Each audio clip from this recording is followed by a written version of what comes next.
Hey everybody, welcome into the Alabama Recruiting Show. I'm Hannah Chalker. My co-host is here as well. That's SEC Country's Alabama recruiting reporter, Chris Kirchner. He's actually Skyping in today from Jacksonville. Chris, how you doing? I'm sorry about your Gators. Yeah, I'm doing fine. Other than Florida, I graduated from the University of Florida. Obviously, Georgia just murdered us on the football field. Jim McElwain's funeral this past Saturday, where he ultimately lost his job soon after that. But I mean, it was fun to be in Jacksonville. I'm originally from here. Cool to catch up with college friends, my fraternity brothers. So I mean, outside of the game itself, it was definitely a fun weekend. Well, it's a good thing that you cover a winning team because, the dramatics for the Florida Gators this season. But let's talk about Alabama. Big game against LSU this Saturday in Bryant-Denny Stadium. It's been more of a lopsided rivalry as of late. You know, LSU has not beaten Alabama since 2011. We all remember that game, 9-6, a field goal affair. What do you think about number 1 versus number 19 this weekend? A lot of momentum with Coach Ed Orgeron. Do you think LSU has any chance? I don't think so. Yeah, I mean, I don't think so either, but I do think LSU, up until this point, probably presents the biggest challenge for Alabama, just because, LSU has been playing good football lately, but again, Alabama has just mowed through every team it's played thus far. Outside of the Florida State game in the beginning of the season, Alabama has just dominated its opponents, but LSU always presents a challenging affair no matter who's on the roster. They have Darius Geis, one of the best running backs in college football, but Alabama also has arguably the best defense in college football. Outside of statistics, you can just look across that roster and just see future NFL talent. So I do think Alabama should easily win this game. But again, like I said, LSU always is a challenge, big rivalry game. And the excitement inside Bryant-Denny should give Alabama the edge in the end. Yeah, and Darius Geis already talking some trash, which puts this game even more heated and a great atmosphere for recruits. Who's going to be on the sidelines this Saturday that Nick Saban and Alabama are hoping to impress? Yeah, I mean, there are a few official visitors who we've already confirmed at SEC Country. You got 4-star linebacker Brandon Cahoe. He's actually committed to BYU. He is one of the team's top inside linebacker targets. And I was actually told a few days ago that Cahoe could, go ahead and make his decision to flip from BYU to Alabama. I know a lot of fans are going to be like, well, that's no comparison, Alabama and BYU. He is a Mormon, and obviously BYU is one of the top institutions in the country where Mormons go. I think he's planning on doing a 2-year mission actually after he graduates from high school. That's still unconfirmed. One guy who is officially visiting this weekend, who is taking a 2-year mission right after he graduates from high school, that's 4-star quarterback Tanner McKee. He is one of Alabama's top quarterback targets in the 2018 class, but like I said, he is taking that 2-year mission after high school. So technically he is a class of 2020 prospect, but Alabama is definitely recruiting him very hard.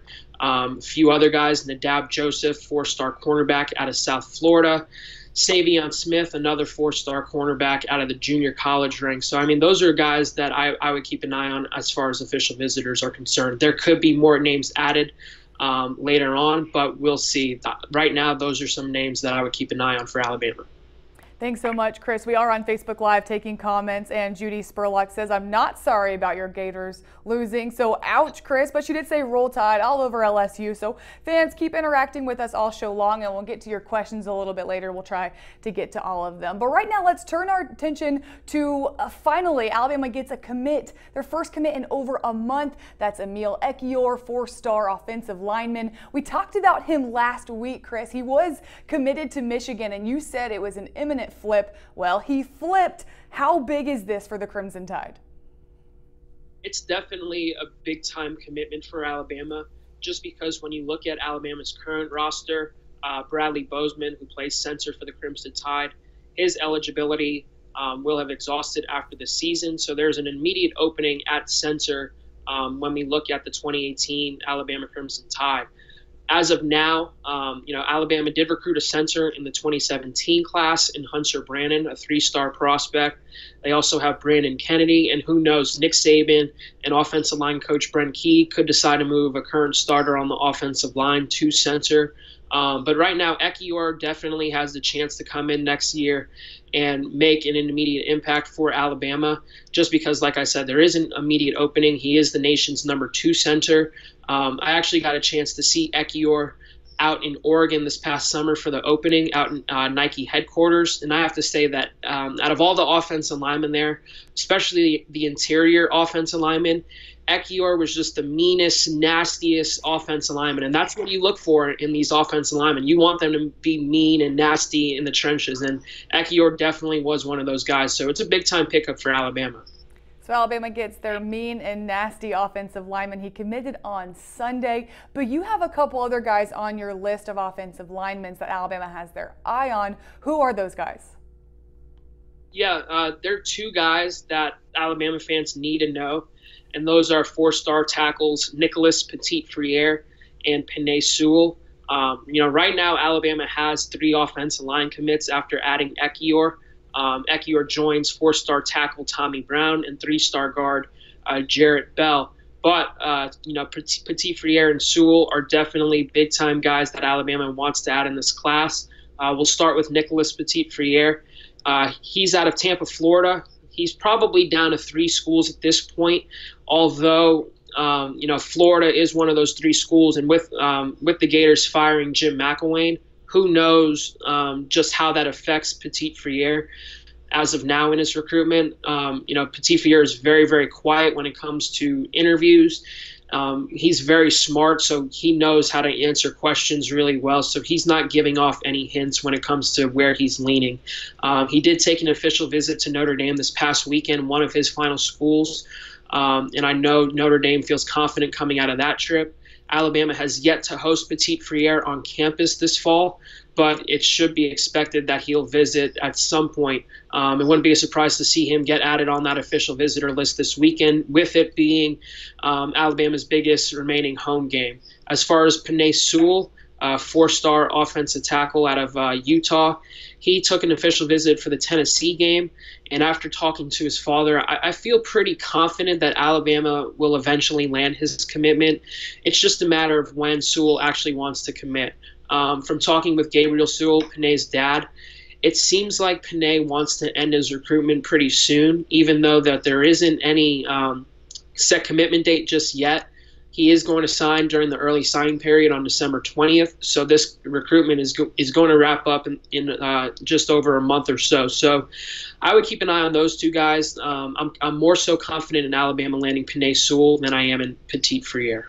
Well, we saw the commitment list, 12 commits, and it could be an even better week for Alabama as they might get another one. There's an announcement coming soon. That's 4-star cornerback Nadab Joseph.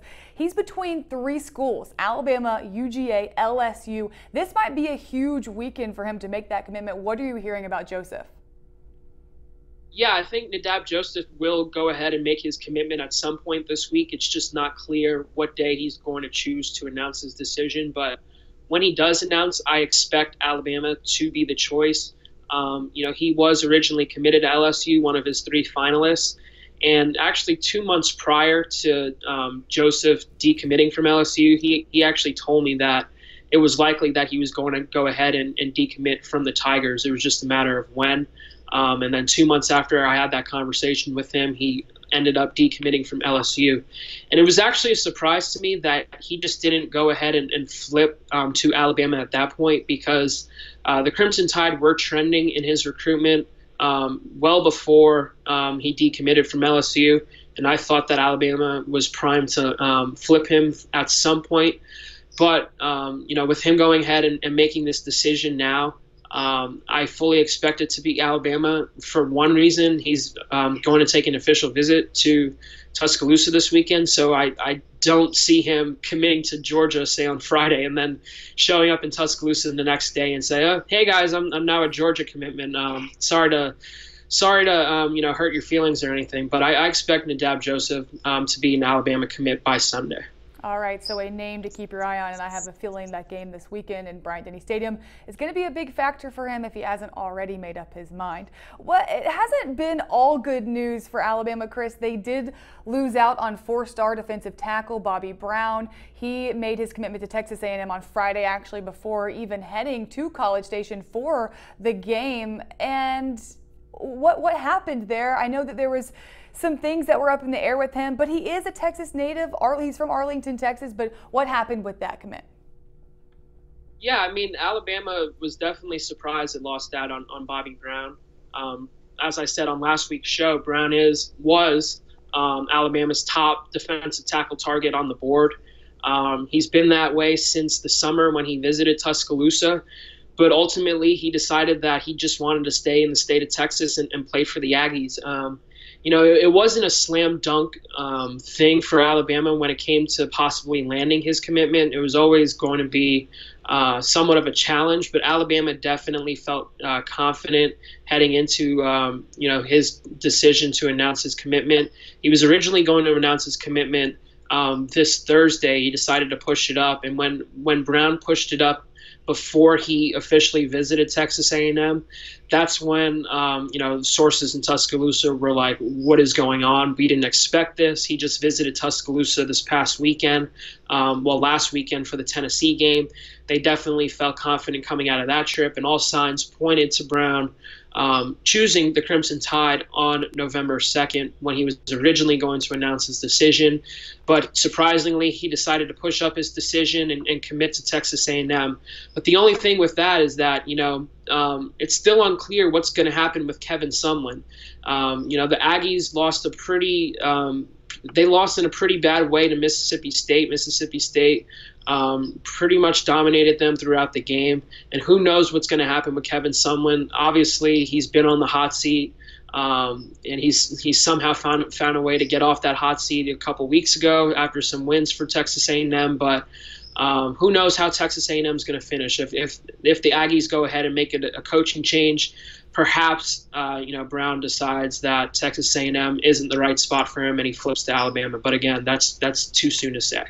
Chris, we're getting a lot of questions about quarterback Emory Jones, and fans, keep your questions and comments coming in. Before we get to Emory Jones, let's talk about, since Alabama lost Emory Jones, who are they looking at for that defensive tackle position? Yeah, there are several names to know on the defensive line after losing out on Bobby Brown. The only thing about that is that it's a really down year across the board as far as defensive tackles are concerned in the 2018 class. It's just not that talented of a year. And that's unfortunate for Alabama just because, they really need several defensive linemen in this class, especially interior defensive linemen. So right now, after losing out on Bobby Brown, Alabama's still going to recruit Bobby Brown, like I said. They're also going to try and flip Auburn four-star defensive tackle commit Connis Miller, who chose the Tigers over the Tide earlier this month. Christian Barmore, he's a four-star defensive tackle from Philadelphia. He picked up an offer from Alabama earlier this month. Alabama is expected to evaluate him further. It's just a matter of getting him on campus. He's never visited Tuscaloosa before, and I know Alabama is in the process of trying to set up an official visit with him. Alabama is also starting to reach out more to three-star defensive lineman James Williams out of Mississippi. They're also going to try and flip LSU defensive tackle commits Dare Rosenthal. He was actually committed to Alabama at one point. He decided to flip to LSU this past spring, and Nelson Jenkins is a guy that Alabama is going to reach out on. But outside of those guys, it's a really down year. Caleb Tremblay is also out there, four-star junior college defensive tackle. Antoine Jackson, he's committed to Ohio State. He took an official visit to Tennessee last weekend. But, for the Tennessee game, I should say. So, Alabama, they're going to have to probably try to flip some guys who are committed elsewhere and start really getting down on the board when it comes to defensive tackles, just because they've lost out on its two defensive tackle targets in Bobby Brown and Connis Miller. So it's not looking too hot right now for defensive tackle recruiting. All right, well, it's not a recruiting show without talking about QBs, and let's go ahead and talk about four-star dual threat quarterback recruit Emory Jones out of Franklin, Georgia. And I know that his two schools that he's between is Ohio State and Alabama. He actually took a visit to Ohio State this past weekend, and you had said that he is leaning towards Alabama. You think that he's going to commit to Alabama. What is the latest on Emory Jones after his visit to Ohio State this past weekend? Yeah, I mean, if you're a college football fan, you probably saw highlights of the Ohio State-Penn State game. Very thrilling win for the Buckeyes. J.T. Barrett threw a last minute, in the last 2 minutes, he threw a touchdown pass to give Ohio State the win. Buckeye fans rushed the field. So it was just a thrilling environment in Columbus. But from talking with Landa 10, Ohio State recruiting reporter Jeremy Birmingham, who's very plugged into that, he's very plugged into the Ohio State program. He actually told me that there's still some uneasiness when it comes to Jones's commitment to Ohio State, and that's pretty telling after coming off a thrilling win this past weekend, where Jones saw a guy who he could potentially replace next season in Columbus. J.T. Barrett had a very fantastic game, finished the game completing 13 straight passes, and there's still uneasiness when it comes to Jones's commitment to the Buckeyes. And right now, from still talking with people in Tuscaloosa, they're definitely gaining confidence by the day when it comes to flipping Emory Jones, and I do think Emory Jones will be Alabama's 2018 quarterback. It's just a matter of when Jones wants to go ahead and make his decision to flip from the Buckeyes to the Crimson Tide. But right now, I do expect that to happen. And I can also say that while he was on his official visit to Ohio State this past weekend, he was actually in communication with Alabama coaches. He was texting them and letting them know what was going on and all that stuff. So it wasn't like he was 100%, focused on Ohio State. He was still talking to Alabama coaches while he was in Columbus, and that's definitely not a good sign if you're an Ohio State fan. So are you still thinking that he's going to flip back to Alabama? Yeah, I do think he's going to flip to Alabama. Again, it's just a matter of when he wants to announce his decision. I know he wants to focus on, finishing out his senior season at Heard County down in Franklin, Georgia. And I talked to his coach, and his coach actually said that Emory's been pretty focused on their high school team. They want to finish out on a good note. And, Emory is planning on being an early enrollee, so his recruitment is going to be over in December. So we should see some movement in these coming weeks, days. The thing with Emory Jones is, like I said, he wants to really keep his recruitment quiet. He doesn't want to give off too much information. So it's hard to know when exactly he's going to make his decision. But I do expect him to flip from Ohio State to Alabama at some point. Donald Brittany Schultz on our Facebook Live says Tua's brother. So if Alabama does not get Emory Jones, who else do they have their eye on to fill that spot? Yeah, there's two quarterbacks to know. Four-star quarterback Jarren Williams. He's committed to Kentucky right now. He's likely the top choice after Emory Jones. Williams has been in communication with the Alabama staff as of late. Pretty much almost every single day he's hearing from an Alabama assistant coach. And then four-star quarterback Tanner McKee. He is taking an official visit to Alabama this weekend, but like I said earlier on the show, he's going to take a 2-year Mormon mission trip after he graduates from Centennial High School out in California. So technically he's a 2020 prospect, but Alabama is recruiting him as a 2018 quarterback, and if they lose out on Emory Jones or Jarren Williams, perhaps McKee gets his name called and maybe he decides to commit to Alabama. But as of now, I expect Emory Jones to flip from Ohio State. Thanks so much, everybody. That's Chris Kirschner. I'm Hannah Chalker. We are here on SEC Country Live, the Alabama recruiting show, and it's the time in the show where we're going to take some of your comments, and we've got some really good ones coming in. Nate says, what about Jarren Williams? Could he flip? I know we were just talking about Emory Jones, so could we have another guy like that flip? Yeah, I mean, if Alabama loses out on flipping Emory Jones, Jarren Williams is definitely a guy who could flip from Kentucky. I was actually told a few weeks ago that Jarren Williams was looking very, very strongly at Alabama and potentially, opening up his recruitment. So there's definitely a possibility that Jarren Williams could find his way on the Crimson Tide in 2018. But it seems like to me if Alabama had its way, they would prefer Emory Jones over Jaron Williams. Okay, just making sure to clarify your thoughts on that. Jennifer Davis says you shouldn't be able to switch schools like that once a player is committed. They should have to ride it out. So do you agree or disagree? I disagree with that comment because things change. I mean, we're talking about 17, 18, even 16-year-old kids. There's some kids now that are committing at their freshman, sophomore years in high school. I'm not really sure the rules there, but you're so young and things change so much when you're in high school. What are your thoughts about commitments? Yeah, I mean, I get it. Fans get frustrated when kids flip from their school to other schools. But like you said, these are high school kids. It's a very big decision. Where you go to school not only affects you for those 4 years that you're in college, but it affects you for the rest of your life. That's where you make a lot of your lifelong friends. It's a big decision. And for kids to make these decisions at 16, 17 years old, and they're hearing from a bunch of coaches talking about why you should go to this school, why you should flip from that school to this school, it's a lot to handle. So I totally understand why kids decide to open up their recruitments and are wishy-washy on where they want to attend, because like I said, it's not just a 4-year decision. It's something that is carried with you for the rest of your life. So it's a big decision, and I totally get why kids, sometimes just don't know where they want to go to school. Yeah, Chris, I completely agree with you. I can't imagine making a decision like that. And that you said it affects your life, affects your career, affects your aspirations beyond college football. So it's a huge decision there. We have one more comment here from Matt Balone. He says, any news on Justin Ross, the wide receiver from Phoenix City, Alabama?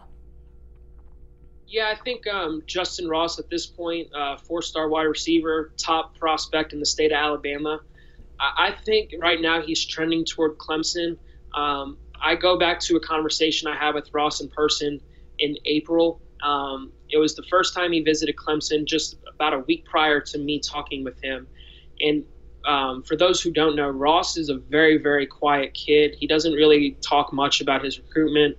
Very nice kid, but I vividly recall when I asked him about that Clemson visit, it was the first time he visited that program, and he just had the biggest smile on his face. And every time I talked to him since, he still had that big smile on his face about Clemson. And I know he's really impressed with how Clemson has developed wide receivers. They use a lot of big-bodied wide receivers like Ross, who's 6'4", and I know he's really impressed with the Tigers' offense, likes Kelly Bryant, what he's done so far for Clemson. So right now I think Alabama has work to do if it wants to land Justin Ross. And they do want to land Justin Ross. He is one of the team's top wide receiver targets, but right now, if I were to guess, I think he's going to choose Clemson when he commits on National Signing Day. But and he's going to commit on National Signing Day in February, not the early signing period. So there's still a lot of time to go. He's probably going to be in Tuscaloosa this upcoming weekend. And in addition to this weekend's trip, he'll likely take an official visit at some point after the season. So there's still opportunities for Alabama to gain back some momentum. I expected Justin Ross to commit to Alabama at one point, but just over the past few months, it seems like Ross is trending toward Clemson. All right, thanks so much, Chris. And just to recap, Emil Ekiyor is Alabama's latest recruit commit, their first commit in over a month. So real quick, one sentence, who's next on your list? Who do you think's next to commit? Yeah, I think Nadab Joseph, 4-star cornerback. We touched on it earlier in this broadcast. He's expected to make his decision by the end of the week, with him visiting Tuscaloosa this weekend for an official visit for the LSU game. It's possible he could decide to commit beforehand and show up on campus as a committed player, or he can go ahead and, after Alabama likely beats LSU, he can go ahead and make his decision at that point. But by Sunday, I expect Joseph to be an Alabama commitment. Thanks so much, Chris. Hey, where can everyone watching find more information about Alabama recruiting? I know you're writing some awesome articles on SEC Country. Yeah, just go to SECcountry.com. Make sure you guys have Alabama selected as your team. Scroll down to recruiting, and you'll find all of our news stories, videos, all that stuff, analysis on SECcountry.com. And you guys can follow me on Twitter, Chris Kirschner, where I always interact with the fans there. So make sure you guys follow me there. All right, Chris Kirschner Skyping in from Jacksonville. Thanks, everybody. And we do have our Alabama recruiting show every Tuesday at 5 o'clock. So join us right back here. We have exclusives. Chris is so into the Alabama recruiting, and we've got so much information on the show. So we'll see you right back here next week. Thanks, Chris. Thanks a lot. Thanks, everyone, for watching.